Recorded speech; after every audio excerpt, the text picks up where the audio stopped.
માસના.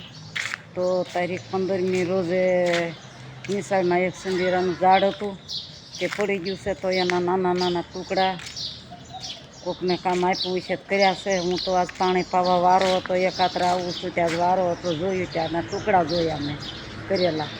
હવે કોકે પ્રિન્સિપાલને કીધેલું છે, કાંઈ ખબર નહીં. કેટલો પવન નીકળ્યો છે. નાના હું એમ કહું છું કે આ તાવતરીઓ ને એકાતરીઓ આ થઈ ગયો તો પછી જેવી વાવણી કરશું ત્યારે ગોત્યોય જડશે નહીં. માનતાયું કરવી પડે ને, લાપસી કરવી પડે ને, કોઈ દાદાને ચોખા કરવા પડે ને. આવું કરતો નહીં, પાછો ટાઈમે આવી જાય છે. અત્યારે વહેલો આવી ગયો છો તે. અને આમ તો મેં વાળું કરી લીધી અત્યારમાં. પછી લાઇટ વહી જાય ને મીંદડા ભેગા ખાતા હોય 4-5 મીંદડા વાડામાં. મીંદડા સપ્તાહ બેઠી તેદું આવી ગયા છે. તે આમ અંધારું હોય તો આ બીજું બસક શું થાય? ત્યાં તો મીંદડાને બસાવ હોય લાઇટ આવી ત્યાં. લે ભાઈ જોતો ખરી.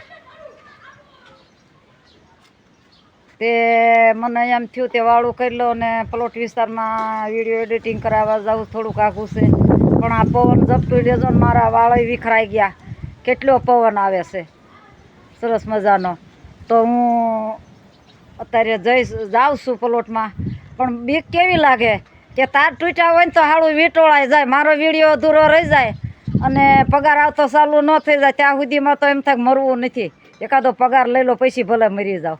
પણ એટલે હું રોડ માથે હાલી, સમજાય ને. આ બહુ તાર ને એવું ન હોય, તાર તૂટે ને તે શોટ લાગવાની બીક. મને મરવું જ મૂળ ન ગમે. હો છોકરા કેટલા રમે જો, કેટલો તડકો સતત અઠવાડિયાથી સતત તડકો પડે ને જેવું ટાઢું હવામાન થાય ને જો આ વરસાદ ચડ્યો સરસ મજાનો. છોકરા કેટલા રમે ટાઢા વાતાવરણ. એક બાજુ પવન નીકળી ગયો. પણ વાતમાં એમ છે કે એડિટિંગ કરવા પ્લોટ વિસ્તારમાં જવું પણ કે ઉડી જાહો, ઊભે રોડે ચડશો, થોડુંક આઘું છે 5 કિલોમીટર જેટલું છે. તે એમ થાય છે કે જાવ કે ન જાવ, મારે એક દી પડે એવું થાય. પણ હવે થોડીક એમ થાય છે કે જાવ. જો અમારા છોકરા કેટલા રમે શેરીમાં. વેકેશનમાં મજા પડી કે નહીં? પાછા દફતર હાથ રાખજો. અને આપણી નિશાળમાં મોટું ઝાડવું હતું કે નહીં, એ પડી ગયું ઓલાના ધાબામાંથી અડધું. એટલે એને પછી કટિંગ કરીને થોડુંક બારું કાઢ્યું બરાબર. ઓલું બહુ જબરું હતું ને એ પડી ગયું છે. તે આ કાલના કટિંગ કરે છે સરસ મજાનું. અમારા નરા કકાયેલા જાય ખિસ્સામાં રાખીને ડટા નહીં ઉડી જાય પૈયાના.